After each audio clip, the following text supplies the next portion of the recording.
I used to go surfing before school, just at the beach over there, and I would see on the horizon 20 to 30 coal ships every morning. And I started thinking about that at the same time that I was learning about climate change in school here in Newcastle. So all of these things connected in my head, the things I was learning in school, the coal ships that I was seeing in the mornings, and also the fact that my grandparents' farm, which was out in northwestern New South Wales, was experiencing the drought. So I learned about climate change in Year 7 or Year 8, and that's when I really started getting involved in the environmental movement. There is so much awareness in Newcastle already about climate change, and particularly about the role that the hunter plays in creating climate change through our coal industry, but also excitement about the opportunities for this region as we start to move away from a coal-based economy and into one based on renewable energy. It's not going to be easy for all sectors as we make that transition. We need to do it in a way that is fair to workers and focuses on the opportunities that we can create, for example, in the manufacturing industry, in the hunter, as we create jobs in solar and wind and other renewable energy technologies. One of the things that I've been hearing a lot now that I'm back in Newcastle for this leg of the tour is people talking about the fourth coal loader that's planned for Newcastle. And this is something, as someone who's concerned about climate change, that is very disturbing, because Newcastle's the world's biggest coal export port, which means our contribution to climate change is already enormous. But if we start digging up more coal and exporting it to the rest of the world, it creates even more climate change. It makes it even worse.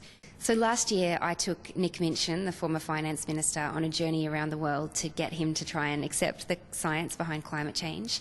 And we travelled for 4 weeks together, being filmed by an ABC television crew. We finished up and we had made some progress. I had gotten him to a point in London where he said that climate change was happening and that humans had probably caused part of it. So that was a big step, I felt, for him. And we also came to agree that there are many reasons to transition away from coal and fossil fuels and into clean energy.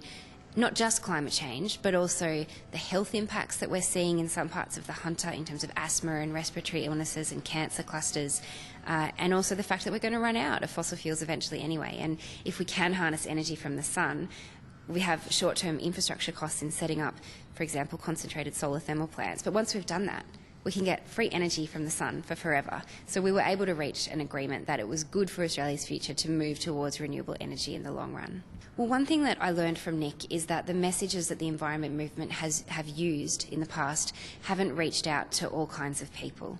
And so now what I'm doing when I go around talking to people and listening to people about climate change is focus on things that are very concrete and practical. So it's not just about the polar bears, it's not just about the Great Barrier Reef, it's about our food security. I talk about the fact that climate scientists look at what's going on in the Murray-Darling Basin, which produces 40% of Australia's food, and they say that if we don't act to solve climate change, then we'll see decline in the agricultural capacity of the Murray-Darling of between 92 and 97%.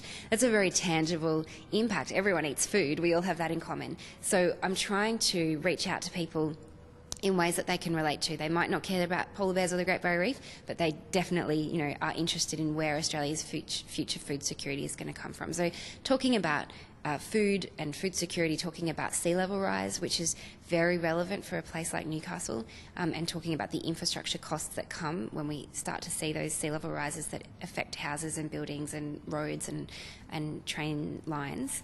And then talking about the health impacts, because the Australian Medical Association has come out and said climate change is a real and imminent threat to the health of Australians, both the short-term health effects of more extreme weather events, but also the long-term mental health impacts as we start to see, for example, the floods and fires and cyclones that are getting worse, as we start to see communities grappling with that and what it means as we need to deal with these events over a longer period of time.